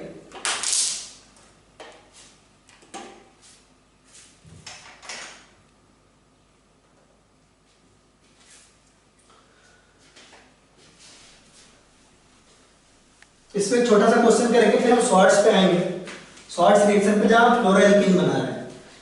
तो यहाँ की समस्या तो हमने दूर कर दी, आयोडीन वालों की समस्या हमने दूर कर दी, और फ्लोरीन की जो प्रॉब्लम है उसको कैसे दूर करते हैं उस पे आएंगे हम। चलिए एक क्वेश्चन कर लेते हैं छोटा सा, ठीक है। हमने यहाँ पे लिया हाइड्रोजन, यहाँ पे लिया हमने ड्यूटेरियम, यहाँ पे लिया हमने क्लोरीन, और यहाँ पे लिया हमने CH3। इसका रिएक्शन हम करा रहे हैं आयोडीन से, ठीक है। हमने आयोडीन से कराया, होगा क्या, SN2 मैकेनिज्म होगी। है तो ये कौन सा रिएक्शन आपका, है तो ये सिंपली आपका ये कौन सा रिएक्शन है, होने के लिए तो ये कौन सा रिएक्शन है आपका SN2 है, लेकिन नाम इसका क्या है, फिंकेल्स्टीन, इसका एक प्रॉपर नाम है। और नेम रिएक्शन की आप अलग कॉपी बना लीजिएगा, है ना। SN2 रिएक्शन है, SN2 रिएक्शन होगा तो क्लोरीन हटेगा आपका, क्लोरीन हटेगा और क्या अटैच हो जाएगा आपका, आयोडीन आ जाएगा। लेकिन कॉन्फ़िगरेशन क्या हो जाएगा, इन्वर्ट हो जाएगा, यहाँ पे आएगा क्लोरीन, यहाँ पे आएगा हाइड्रोजन, यहाँ पे आएगा CH3, सॉरी क्लोरीन की जगह पे क्या आ जाएगा आपका, आयोडीन आ जाएगा। क्या आ जाएगा आपका, आयोडीन आ जाएगा। तो फिंकेल्स्टीन के बाद ये वाला प्रोडक्ट आपको मिलेगा, ठीक है। तो इन्वर्जन ऑफ कॉन्फ़िगरेशन हुआ ना, SN2 है तो क्या हुआ, इन्वर्जन हुआ। एक बहुत अच्छा क्वेश्चन करते हैं, मजा आएगा इस क्वेश्चन को करके, आपको मजा है ना। Cl और यहाँ पे आएगा आपका Br। इसका अगर हमने कराया सोडियम है ना, यहाँ पे Na+ लिख लीजिए, Na+। यहाँ पे एसीटोन का भी रहना जरूरी है, एसीटोन नहीं होगा तो कहानी खत्म हो जाएगी, है ना। वैसे बहुत बार बुक वाले भूल जाते हैं तो थोड़ा दिमाग लगा के करना पड़ता है। इसका हमने Na से रिएक्शन कराया एसीटोन की प्रेजेंस में। चलिए शाबाश, क्या होगा, थोड़ा सा टाइम लीजिए, अब तो आपको बताना चाहिए, इतना तो पढ़ा दिया गया आपको। चलिए तो चलिए देखते हैं यहाँ पे हमको प्रॉब्लम क्या आ सकती है कि हमारे पास निकलने के लिए दो चीजें हैं, क्लोरीन भी है, ब्रोमीन भी है, लेकिन निकलेगा कौन, बहुत ऑब्वियस है ब्रोमीन निकलेगा। क्यों, लिविंग ग्रुप तो अच्छा है, लिविंग ग्रुप तो ब्रोमीन बेटर है ना। ये क्वेश्चन और अच्छा बन सकता था अगर हमने ब्रोमीन को यहां दे दिया होता। क्यों मैं बता रहा हूं अभी, चलिए ये ब्रोमीन अच्छा लिविंग ग्रुप है, बेटर लिविंग ग्रुप है तो निकलेगा, बेटर लिविंग ग्रुप है वो तो निकलेगा ही, लेकिन साथ में ब्रोमीन कहां अटैच है, थोड़ा सा दूर है बेंजीन रिंग से, CH2Br यहां पे। क्लोरीन डायरेक्टली अटैच्ड है, ये वाला जो बॉन्ड है ना, ये वाला जो बॉन्ड है वो इस रिंग के साथ क्या है, ये क्लोरीन जो है इस रिंग के साथ क्या है, रेजोनेंस स्टेबलाइज्ड है। यहां पे आपका पार्शियल डबल बॉन्ड कैरेक्टर है, क्या आपका पार्शियल डबल बॉन्ड कैरेक्टर है, पार्शियल डबल बॉन्ड कैरेक्टर है। और पार्शियल डबल बॉन्ड कैरेक्टर होने की वजह से ये वाला बॉन्ड आपका ब्रेक हो ही नहीं सकता, है ना। तो यहां से केवल ब्रोमीन निकलेगा, और ब्रोमीन की जगह पे क्या होगा आपका, सब्स्टिट्यूट हो जाएगा आपका आयोडीन। क्लोरीन एज रह जाएगा और ब्रोमीन की जगह क्या आ जाएगा आपका, आयोडीन हो जाएगा। तो एक अच्छा क्वेश्चन इसको ध्यान में रखिए। ये और अच्छा क्वेश्चन बन सकता था अगर ब्रोमीन को मैंने यहां दिया होता, तब तो आप कहते हैं बेटर लिविंग ग्रुप तो ब्रोमीन है, लेकिन लिविंग ग्रुप बेटर होने से क्या हुआ, यहाँ तो आपका क्या हुआ, पार्शियल डबल बॉन्ड कैरेक्टर है, पार्शियल डबल बॉन्ड कैरेक्टर आ गया, पार्शियल डबल बॉन्ड कैरेक्टर है यहाँ। ये तो आप इस पोजीशन से भूल ही जाओ कि यहाँ से न्यूक्लियोफिलिक सब्स्टिट्यूशन वगैरह कुछ होगा, तो SN2 होने वाला रहेगा तो कहाँ से होगा, इस क्लोरीन से होगा। और फाइनली जो आपका बॉन्ड बनेगा वो कहाँ बनेगा, यहाँ पे आके आयोडीन आपका बनेगा, यहाँ पे एज इट इज आपका क्या होगा, ब्रोमीन रह जाएगा। तो इसको आप एज इट इज जैसे ही नोट कर लीजिए जैसा बताया, ठीक है। अच्छा लगा, थोड़ा सा फास्ट हो गया हो तो आप दोबारा देख लीजिए, है ना। मेरे हिसाब से तो ये क्वेश्चन आपसे होना चाहिए क्योंकि ऑलरेडी आपको पढ़ाया है। चलिए अब देखेंगे स्वार्ट्स रिएक्शन, ठीक है। अच्छा एक बात बताओ यार, स्वार्ट्स रिएक्शन के थ्रू क्या बन रहा था आपका, फ्लोराइड्स बन रहे थे, क्या बन रहे थे, सॉरी फ्लोरोएल्केन्स बन रहे थे, ठीक है, फ्लोरोएल्केन बन रहे थे। तो फ्लोरो कंपाउंड बनाने में दिक्कत क्या आती है, वो बहुत हाई फाई रिएक्टिव होते हैं, बहुत ज्यादा रिएक्टिव होते हैं फ्लोरीन, तो यही दिक्कत होती है ना। तो उस दिक्कत को कैसे दूर कर सकते हैं, थोड़ा देखने की कोशिश करते हैं, है ना। फिर से हम लेते हैं, हेडिंग डाल लीजिए स्वार्ट्स रिएक्शन, स्वार्ट्स रिएक्शन। यार देखो ये दर्द तो आपको रहेगा, है ना, ये दर्द तो आपको रहेगा कि खूब सारी रिएक्शंस है ना, इतनी सारी हैं, लेकिन वो दर्द मिटाया जा सकता है अगर हम डेली लिख लिख के प्रैक्टिस करें, अच्छे से प्रैक्टिस करें। ऑर्गेनिक इजी बहुत है बट लेंदी, एक रिएक्शन आपने देखा आपको समझ में आया, लेकिन है ना लंबा खूब है, तो उस चीज का ध्यान रखें। चलिए तो स्वार्ट्स रिएक्शन क्या है, स्वार्ट्स रिएक्शन में यहाँ पे एक्स आ जा रहा है, एक्स की वैल्यू क्या है, ClBr, है ना। एक्स का क्या मतलब होता है यार, यहाँ पे तो नाम में ही एक्स है ना इसके, है ना। एक्स मतलब क्या है, जब चला गया होगा, है ना। तो ये एक्स नाम में ही है, तो इसका पक्का जाना तो पक्का है ना, इसके नाम में ही एक्स है ना। चलिए, है ना, कुछ लोगों को बहुत मजा आया, है ना। चलिए तो देखिए यहाँ पे एक्स, इसका रिएक्शन अगर हम किसी भी फ्लोरीन रिलेटेड कंपाउंड से कराएंगे, सपोज हमने NaF से करा दिया, तो दिक्कत क्या आएगा भाई, फ्लोरीन खूब सारा रिएक्टिव है और ये रिएक्शन कंट्रोल में नहीं आएगी, ठीक है। यानी कि हम ऐसा कंपाउंड ले लें, ठीक है, जिसमें फ्लोरीन इतना ज्यादा काम करना हो। जैसे अगर आप NaF को देखो तो सोडियम किस ग्रुप का है आपका, फर्स्ट ग्रुप का है, बिल्कुल फर्स्ट क्लास एल्कली मेटल है, इस कंपाउंड का आयनिक कैरेक्टर खूब सारा है, तो ये तो बहुत अच्छा ऑप्शन नहीं है, ठीक है। एल्कली मेटल और एल्कलाइन अर्थ मेटल यानी ग्रुप 1 और ग्रुप 2 बहुत अच्छे मेटल्स है ना, तो वो बहुत ज्यादा रिएक्टिव है और उनके साथ अगर फ्लोरीन का कंपाउंड बनाओगे तो बहुत हाई आयनिक कैरेक्टर होगा, तो उनके साथ कंपाउंड लेना अच्छी बात नहीं है। आप क्या करो, ट्रांजिशन मेटल वाले क्लोराइड्स ले सकते हो, ठीक है। ये रीजंस जानना जरूरी है, रिएजेंट हमको ले, अगर आपको देखो बुक्स में देखो या अगर पढ़ाने के लिए देखो, मैं चाहूँ तो ये रिएक्शन आपको एज इट इज लिख के आपको रिएजेंट लिख सकता हूँ, लेकिन ले क्यों रहे हैं, अगर ये समझ में आएगा ना तो आपको एज इट इज याद हो जाएगा, ठीक है। तो अगर आप NaF लिए होते या सपोज MgF2 लेते तो इस तरह के कंपाउंड में ना आयनिक कैरेक्टर खूब भर भर के, तो इनको लेना ना बहुत ही बुरा ऑप्शन है, क्योंकि ये तो मारेंगे, तहस नहस मचा देंगे, बर्बाद कर देंगे रिएक्शन को। हम क्या करेंगे, ट्रांजिशन मेटल के फ्लोराइड्स ले रहे हैं, जैसे फॉर एग्जांपल जो खूब सारा लेते हैं वो लेते हैं आपका AgF, ये बहुत फेमस है AgF जो है आपका, है ना। उसके अलावा क्या ले सकते हैं आपका Hg2F2 ले सकते हैं, ये ले सकते हैं। उसके अलावा क्या ले सकते हैं, SbF3 ले सकते हैं, ये याद रखिएगा, ये सारे याद रखने हैं आपको। और आप क्या ले सकते हो, कोबाल्ट फ्लोराइड ले सकते हो, ये सारे ट्रांजिशन मेटल के क्या है आपके फ्लोराइड्स हैं। ट्रांजिशन मेटल के जो फ्लोराइड्स है ना वो बहुत अच्छे आयनिक कंपाउंड नहीं होते, वो बहुत अच्छे आयनिक कंपाउंड नहीं होते, तो ऑब्वियस सी बात है फ्लोरीन यहाँ अटैच होगा और ये रिएक्शन कंट्रोल्ड वे में होगी। कैसे होगी, कंट्रोल्ड वे में होगी और यहाँ आपका फ्लोरीन आके लग जाएगा, ठीक है, जाहिर सी बात है ना, फ्लोरीन आके लग जाएगा, ठीक है। तो ये कंट्रोल्ड के लिए होता है, समझ में आया। और मैकेनिज्म कौन सी फॉलो होती है आपकी, SN2 से ही होती है ये भी, ठीक है। तो ये बिल्कुल बहुत इजी सी बात थी। ये तो हो गई भाई हमारी प्रिपरेशन मेथड पूरी, ठीक है, प्रिपरेशन मेथड कंप्लीट हो गई, ठीक है। ऐसे अगर आप देखने जाओ ना तो प्रिपरेशन के और भी बहुत सारे मेथड है, लेकिन करने हमको वही है जो हमारे कोर्स में है, ठीक है। चलिए तो ये हो गया भाई हमारा एक टॉपिक और कंप्लीट, ठीक है, प्रिपरेशन ऑफ एल्केन, है ना, पूरा हो गया। तो अब तक हमने भाई 2 टॉपिक बड़े बड़े कंप्लीट कर लिए, एक पूरा किया हमने SN1 SN2 E1 और E2, फिर हमने पूरा किया प्रिपरेशन ऑफ हेलो एल्केन्स, ठीक है। अब बहुत सारे लोगों को उम्मीद होगी कि अब मैं जल्दी से क्लास पूरा करूंगा और वो भागते ना लास्ट में बच्चे, है ना, उनको देखने की बहुत इच्छा होती है कि कैसे लेक्चर खत्म हो जाए ना, उस चीज का वेट करते रहते हैं, कैसे लेक्चर खत्म होगा, फिर वो बच्चे भाग रहे होते हैं ना उसमें लास्ट में आता है, उसी का वेट करते रहते हैं सब कि जल्दी से ये आदमी बाय बोले और वो लेक्चर खत्म हो जाए, ठीक है। लेकिन बस एक छोटा सा टॉपिक करके लेक्चर हम खत्म करेंगे, है ना, बिल्कुल 5 मिनट और बर्दाश्त करिए, है ना। चलिए नहीं भी करेंगे तो करना पड़ेगा, है ना, क्योंकि यहाँ पे आप सामने से एक्सप्रेशन तो दे नहीं सकते, है ना, जैसे हमारे क्वेश्चन पे नहीं दे सकते वैसे आप ऐसे नहीं बना सकते। चलिए, तो नेक्स्ट हमारा फिजिकल प्रॉपर्टी, जिसमें जरूरी चीजें दो ही हैं, एक है आपका melting point and boiling point. Halo alkanes का melting point and boiling point ये जानना जरूरी है। ये सब हमने हाइड्रोकार्बन वगैरह में अच्छे से कर लिया है, तो बहुत ऐसे डिटेल में नहीं जाएंगे, थोड़ा जल्दी जल्दी कर लेंगे। ऑब्वियस सी बात है, जो मेल्टिंग पॉइंट और बॉइलिंग पॉइंट होती है डायरेक्टली प्रोपोर्शनल किसकी होती है? इंटरमोलिकुलर फोर्स की। अगर आपका इंटरमोलिकुलर फोर्स ज्यादा है तो आपका क्या है, बॉइलिंग पॉइंट और मेल्टिंग पॉइंट ज्यादा है। मेल्टिंग पॉइंट और बॉइलिंग पॉइंट किसके प्रोपोर्शनल है? आपका इंटरमोलिकुलर फोर्स के। यानी कि इंटरमोलिकुलर फोर्स ज्यादा तो बॉइलिंग पॉइंट और मेल्टिंग पॉइंट ज्यादा। तो अगर आप इसमें कंपेयर करो RBR, RCl और RF में, तो किसका मेल्टिंग पॉइंट बॉइलिंग पॉइंट ज्यादा होगा? ऑब्वियस सी बात है, जो इंटरमोलिकुलर फोर्स होते हैं वो मास के डायरेक्टली प्रॉब्लम होते हैं। जितना हाई मोलिकुलर मास होगा उतना ज्यादा आपका क्या होगा, वैन डेर वाल्स फोर्स होगा। ठीक है, कंपाउंड की साइज बढ़ेगी। अगर कंपाउंड की साइज बढ़ रही है, मास बढ़ रही है, कंपाउंड की साइज बढ़ रही है और मास बढ़ रही है, ठीक है, अगर कंपाउंड की साइज बढ़ रही है और मास बढ़ रही है तो उनके इंटरमोलिकुलर फोर्स भी क्या होंगे, इंक्रीज होंगे। ठीक है, तो यहाँ पे सबसे ज्यादा साइज आयोडीन का, फिर ब्रोमीन का, फिर Cl का, फिर है ना फ्लोराइड का। ठीक है, तो ये हो जाएगा इसका ऑर्डर। अगर इसी हिसाब से अगर आपको पूछा जाए कि इन कंपाउंड में बॉइलिंग पॉइंट का ऑर्डर बता दिया, बॉइलिंग पॉइंट या मेल्टिंग पॉइंट दोनों में से कुछ भी पूछ सकते हैं, तो क्या होना चाहिए ऑर्डर? तो बहुत जल्दी से बताइए क्या होना चाहिए ऑर्डर। ठीक है, इसमें जो ऑर्डर होगा बहुत ऑब्वियस सी बात है, आयोडीन का क्या होगा, ज्यादा होगा, आयोडीन का ज्यादा होगा, ब्रोमीन से, ब्रोमीन का, फिर Cl से, फिर Cl से F का।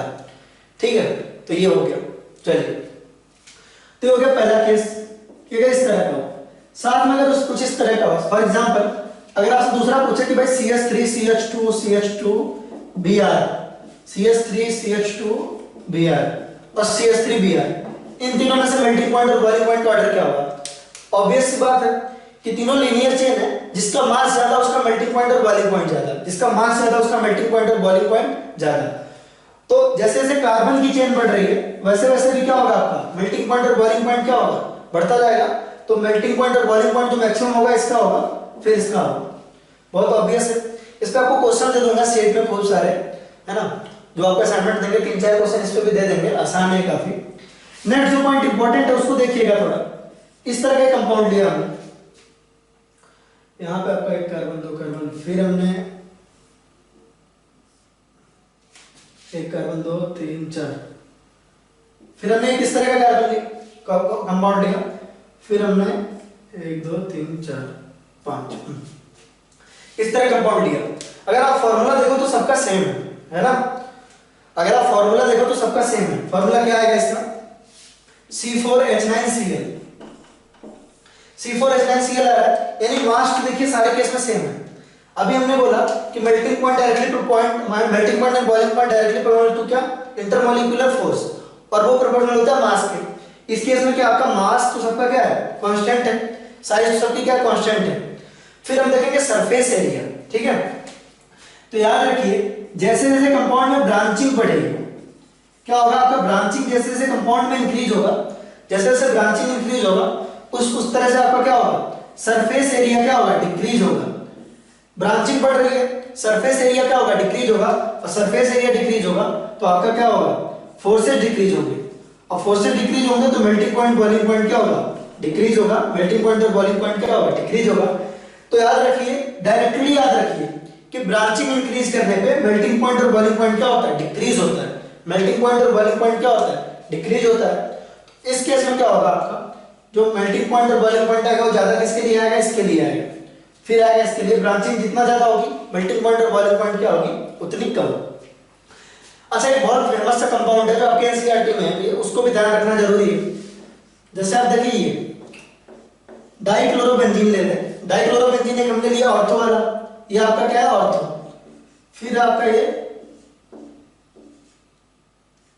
मेटा, फिर है आपका पैरा। ठीक है, आपने लिया क्या, 3 लिया आपने, ऑर्थो, मेटा, पैरा। तीनों का मास तो क्या है, लगभग सेम है। कंपाउंड का मास वास भी सेम है, मोर और लेस सेम है, सब कुछ है ना, सारी प्रॉपर्टीज सेम है। तो इनका जो बॉइलिंग पॉइंट होता है ना वो लगभग क्या आता है, सेम आता है। इस कंपाउंड को A मान लीजिए, इस कंपाउंड को B मान लीजिए, इस कंपाउंड को C मान लीजिए, तो जो इनका बॉइलिंग पॉइंट आता है बॉइलिंग पॉइंट अगर इन तीनों का देखें, ए का, बी का और सी का, तो जो बॉइलिंग पॉइंट होता है वो नियरली सेम होता है तीनों का, ठीक है, नियरली सेम होता है, याद रखने की जरूरत नहीं है, बस ऐसे ध्यान रखना। ये होगा आपका बॉइलिंग पॉइंट का। लेकिन जो मेल्टिंग पॉइंट होता है ना, वो सी का थोड़ा सा ज्यादा होता है। मेल्टिंग पॉइंट क्या होता है, सी का ज्यादा होता है, ए और बी का लगभग इसमें ही बराबर होता है। तो ओवरऑल क्या हुआ, ओवरऑल कहने का मतलब हुआ कि डाइक्लोरोबेंजीन के तीनों आइसोमर्स में, ऑर्थो, मेटा और पैरा तीनों में, ये जो तीनों कंपाउंड आपको दिख रहे हैं, है ना, ये आपको ऑर्थो, ये पैरा, ये मेटा, सॉरी ऑर्थो, मेटा और पैरा, इन तीनों का बॉइलिंग पॉइंट लगभग सेम है और मेल्टिंग पॉइंट भी लगभग सेम है। केवल सी का जो है वो मेल्टिंग पॉइंट ज्यादा है। क्यों ज्यादा है, इसको थोड़ा समझना कि मेल्टिंग का क्या मतलब होता है। मेल्टिंग का मतलब होता है उसको सॉलिड से लिक्विड स्टेज में लाना, यानी कि वो ऑलरेडी सॉलिड है, सॉलिड फॉर्म में प्रेजेंट है, क्रिस्टल्स में, ठीक है, उसको मेल्ट करना है, यानी उसको लिक्विड फॉर्म में लाना। मेल्टिंग का मतलब ये होगा। बॉइलिंग में तो लिक्विड से हम कहाँ ले जा रहे हैं, गैस में ले जा रहे हैं, लेकिन मेल्टिंग में क्या, आपको सॉलिड क्रिस्टल से उसको क्या करना है, लिक्विड फॉर्म में ले जाना है। और पैरा आइसोमर को देखो, पैरा आइसोमर कितना सिमेट्रिकल है। अगर आप पैरा कंपाउंड को देख रहे हो तो ये कितना सिमेट्रिकल है, और जितना ज्यादा सिमेट्रिकल कंपाउंड होगा, है ना, कि सिमेट्रिकल है, उतना ही अच्छे से क्रिस्टल स्ट्रक्चर में फिट बैठेगा, है ना। यानी कि जो पैरा आइसोमर होते हैं वो क्रिस्टल स्ट्रक्चर बहुत स्ट्रॉन्ग और बहुत अच्छा बनाते हैं, ठीक है। तो उनकी मेल्टिंग क्या करनी होती है, थोड़ी सी डिफिकल्ट होती है, तो मेल्टिंग पॉइंट इनका क्या होता है, थोड़ा सा हाई हो जाता है, ठीक है। तो थोड़ा सा ध्यान रखना। तो मेल्टिंग पॉइंट में बस दो तीन चीजें ध्यान रखनी है कि R I, R B R, R C L, R F में आर आई का ज्यादा होता है ना। कार्बन चेन बढ़ती जाएगी तो कार्बन चेन जिसमें सबसे मैक्सिमम होगा उसका मेल्टिंग पॉइंट और बॉइलिंग पॉइंट सबसे ज्यादा होगा। ब्रांचिंग पे मेल्टिंग पॉइंट और बॉइलिंग पॉइंट, है ना, घटती, ठीक है। उसके अलावा डाइक्लोरोबेंजीन वाले केस में बॉइलिंग पॉइंट तो सबका सेम होता है, लेकिन मेल्टिंग पॉइंट पैरा आइसोमर का थोड़ा ज्यादा होता है, क्योंकि वो क्रिस्टल स्ट्रक्चर में सिमेट्री की वजह से क्या होता है, फिट बैठ जाता है। उसके अलावा नेक्स्ट पॉइंट हमारा है सॉल्युबिलिटी। क्या है, सॉल्युबिलिटी। तो यार सॉल्युबिलिटी तो बहुत आसान है, ठीक है। हेडिंग डालिए सॉल्युबिलिटी, हेडिंग डालिए सॉल्युबिलिटी, सॉल्युबिलिटी। सॉल्युबिलिटी में पहला पॉइंट लिखिए, haloalkanes and haloarenes are soluble in organic solvents, soluble in organic solvents. जब भी आप कोई ऑर्गेनिक सॉल्वेंट लगे, फॉर एग्जांपल CCl4 या बेंजीन या ऐसा कुछ ले रहे हो, तो उसमें ये बहुत अच्छे से सॉल्युबल होते हैं। सॉल्युबिलिटी में जो हमारा फर्स्ट पॉइंट है वो है they are soluble in organic solvent, soluble in organic solvents. Organic solvents में बहुत अच्छे से सॉल्युबल है सारे के सारे। ऑर्गेनिक सॉल्वेंट में क्या है, बहुत अच्छे से सॉल्युबल है, ठीक है। लेकिन बहुत very slightly soluble in water. Second point है very slightly soluble in water. ये सब यार इतना इंपॉर्टेंट नहीं है, बस देख लें एक बार जल्दी से। Very slightly soluble in water, बहुत कम सॉल्युबल होते हैं वाटर में। इसका रीजन क्या है, ठीक है। वेरी सॉल्युबल, अगर they are soluble in organic solvent but very slightly soluble in water. Water में कम स्लाइटली सॉल्युबल होते हैं, मतलब कम सॉल्युबल होते हैं। इसका रीजन क्या है कि वाटर ऑलरेडी हाइड्रोजन बॉन्डेड है ना। अब वाटर नहीं चाहेगा कि उनका इंटरेक्शन तोड़ के कोई दूसरा कंपाउंड है और उनके साथ इंटरेक्ट करे, ठीक है। वाटर हाइड्रोजन बॉन्डेड है, और अगर आप उसमें क्लोरोएल्केन या हेलोएल्केन कोई डाल रहे हो तो उससे उनका हाइड्रोजन बॉन्ड ब्रेक होगा और नया इंटरेक्शन डेवलप होगा। और जो नया इंटरेक्शन डेवलप होगा वो इतना स्टेबल नहीं होगा जितना आपका वाटर के हाइड्रोजन बॉन्ड का इंटरेक्शन है। तो ये सब लल्लू जैसी बातें, इजी सी बातें, है ना। तो आई होप आपको ये सब मालूम होगा और इतना इंपॉर्टेंट नहीं है, तो इस चीज को बहुत ज्यादा लंबा खींचने जैसा कुछ नहीं है। तो ध्यान रखिए, वाटर का जो हाइड्रोजन बॉन्ड है वो ब्रेक होगा, तो ब्रेक करने के लिए एनर्जी तो ज्यादा देना पड़ेगा। लेकिन जो क्लोरीन के साथ, देखिए हाइड्रोजन, है ना, water hydrogen bonded already, break करने के लिए एनर्जी हमने ज्यादा दी। क्लोरीन आने के बाद, हेलोएल्केन आने के बाद जो नया इंटरेक्शन डेवलप हुआ वो उतना स्ट्रांग है नहीं। तो भाई जब ब्रेक करने के लिए हमको ज्यादा एनर्जी देनी पड़ रही है और फॉर्मेशन में एनर्जी इतनी रिलीज नहीं हो रही, तो जो फायदे का सौदा नहीं है लाइफ में, तो वो फायदे का, है ना, उसको क्यों करना। तो अब फायदे का सौदा ये भी नहीं है कि आपको बहुत ज्यादा देर पकाया जाए, है ना। तो आप सोच रहे हो कि कभी आदमी जाए, तो अब बस जा रहे हैं, ठीक है। तो आज के लेक्चर में हमने अपने प्रिपरेशन ऑफ हेलोएल्केन्स पूरा किया और साथ में हमने देखा physical properties of haloalkanes and हेलोएरिन्स, जो कि बहुत आसान है। ये चीजें आगे भी आएंगी, है ना, बाद में रिपीटेटिव मोड में बोर्ड्स वगैरह में पूछी जाती है, तो प्रैक्टिस के लिए आपको क्वेश्चंस मिल जाएगा। तो चलिए अब देर नहीं करते हैं, बाय बोल ही देते हैं। अपना और अपने फैमिली का ध्यान रखना और सोशल डिस्टेंसिंग मेंटेन करना। होपफुली आपको ये लेक्चर अच्छे से समझ में आया होगा, पसंद आया होगा। तो बस आप जाके बढ़िया से पढ़ाई करिए, अपना ध्यान रखिए, ठीक है guys, tata bye bye, take care. कल मिलते हैं, मतलब कल मतलब जब भी हमारा नेक्स्ट लेक्चर होगा मिलेंगे guys. Take care, bye bye.